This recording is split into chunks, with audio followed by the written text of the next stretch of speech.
What's up, Crosspoint students? We are so glad that you are here tonight. Whether you're joining us at one of our campuses or you're watching online, we are so thankful that you are here tonight. If we've not had the opportunity to meet, my name is Ryan Wagner, and I have the privilege of leading students at our Franklin campus. And I don't know if you're ready or not for this, but it is Christmas season. Like, Thanksgiving is over, and that means everything is Christmas. So tonight we're kicking off our new series called Messy Christmas.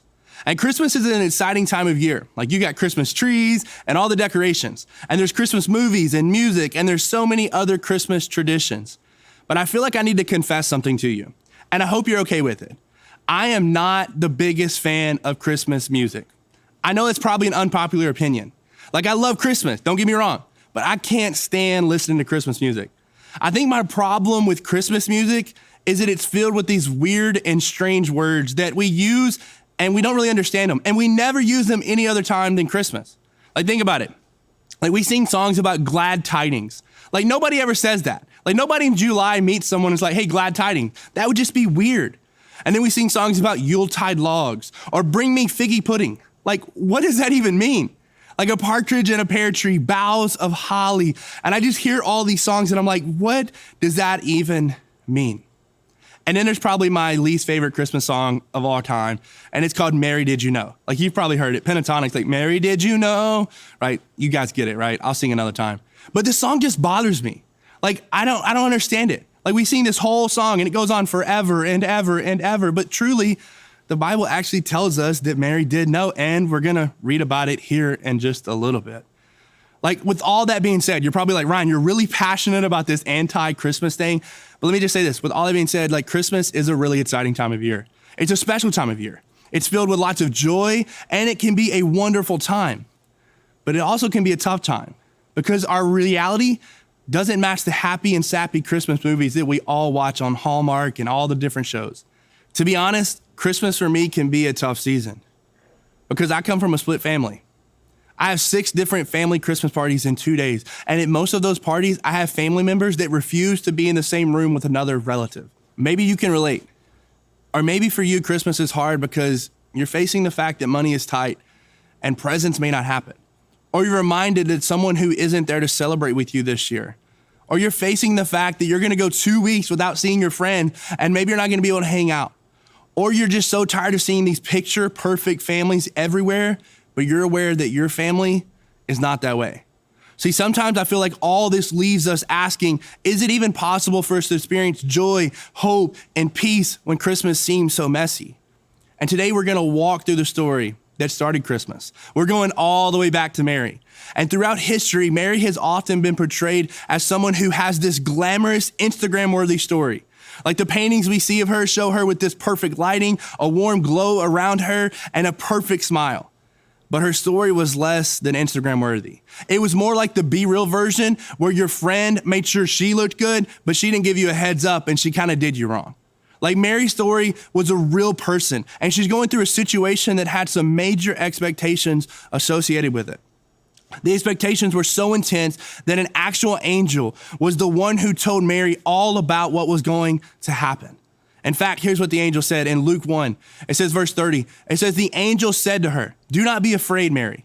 You have found favor with God, and you will conceive and give birth to a son, and you are to call him Jesus.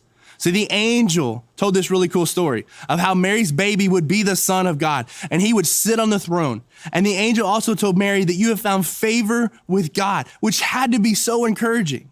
However, despite all those encouraging words, the Be Real version of Mary's story was pretty messy because Mary was young.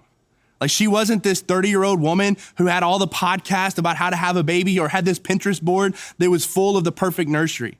Like, she was a teenager. She was scared to have a baby. She'd never given birth to a baby before. See, Mary was in danger. In Mary's culture, couples that weren't married didn't have relations. And they didn't have babies outside of marriage. And to break those rules actually meant to potentially be severely punished. And even though Mary hadn't broken the rules of her culture because being pregnant by a miracle of God wouldn't have been sin, but that would have been really tough to explain. For instance, the angel showed up to Mary, but they didn't show up to the rest of the culture. They didn't show up to the lawmakers. So imagine how hard it would be for all the lawmakers to let this slide. And see, Mary was at the center of the town's gossip. See, as she walked in a room, everyone stopped and everyone whispered. And the judgment that she would receive, the lack of empathy and the lack of understanding, Mary was carrying all of this. See, and Mary's conditions weren't ideal. Nowadays, we have doctors and nurses meant to make sure that the mom and the baby are safe and healthy. But Mary had none of that. See, childbirth is excruciating and dangerous stuff, especially in that culture. Instead of medical professionals, she had her fiance in a cave. Instead of wrapping Jesus in a warm blanket and putting him in a nice warm bed at their home, she had to wrap him up and put him in a feeding trough where animals ate. And I don't know if you've ever seen livestock eat, but that's not glamorous. See, the list of stressful circumstances that Mary was dealing with could go on and on.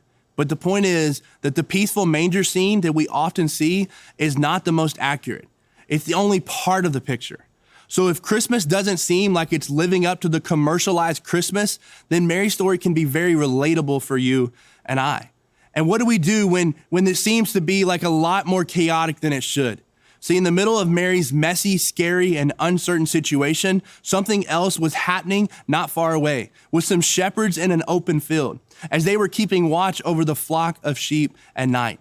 See, Luke 2 tells us this in verse 9. It says, "An angel of the Lord appeared to them, and the glory of the Lord shone around them, and they were terrified. But the angel said to them, 'Do not be afraid. I bring you good news that will cause great joy for all the people. Today in the town of David, a Savior who has been born to you, he is the Messiah, the Lord. And this will be a sign to you, that you will find a baby wrapped in cloths and lying in a manger.'" And then it says the angels appeared and started praising God and declaring, "Glory to God and peace on earth to those whom his favor rest." See, while Mary was experiencing the joy, and let's be honest, probably the absolute terror of giving birth to a baby boy, there were shepherds in a field not too far away that were finding out the story that they've been told since they were a kid about the long-awaited Messiah that was finally here. Now, this was something that the Hebrew people had been talking about, praying for, and waiting for hundreds of years. So it's no wonder that God uses angels, a heavenly host, to send that message. So you and I can imagine that shepherds did the same thing that you and I would do. They went to see for themselves.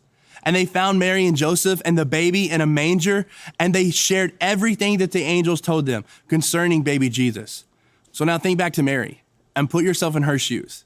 So the angel told her some good news, and then a great thing was going to happen, and she had found favor with God.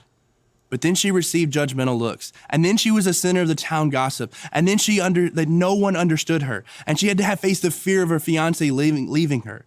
And then when she was pregnant, she had to travel to another city, which was about a week's journey, a 90-mile walk while being pregnant, all because of government mandate. And then when she gets there, the baby is coming, and there's no place for them to be other than a cave where animals were kept. And now as Mary goes through all the pain of childbirth, she's holding her baby. And you can imagine there was probably questions. You can imagine she's probably looking and going, "God, did I hear you wrong? God, did you leave me? God, did you misguide me?" And I'm sure she's thinking back to that conversation where the angel said there's going to be good things coming. And she's probably thinking in her heart, this doesn't seem good at all, because all I can see is difficulty. And then these strangers, the shepherds, who she never met, they arrive in this cave and they tell her everything that the angels told them, that this newborn is the Messiah and that the Lord is speaking. Like, this is the Lord speaking in the middle of a messy situation. This is God saying that I haven't left you and that I see you.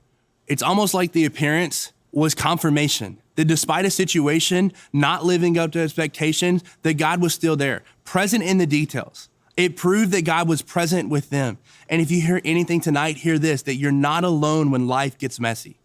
See, Mary was able to constantly remember that God was with her. And because that, she was able to find the treasure, the joy in her situation, and that she held that thought in her heart through the very first Christmas. And that we can know that we are not alone. Even though things might be messy now, the one, Jesus, who is hope, peace, joy, and love, cares about you. And he cares about what you're walking through. So you aren't alone. And even better than that, the God who created everything is involved in your life.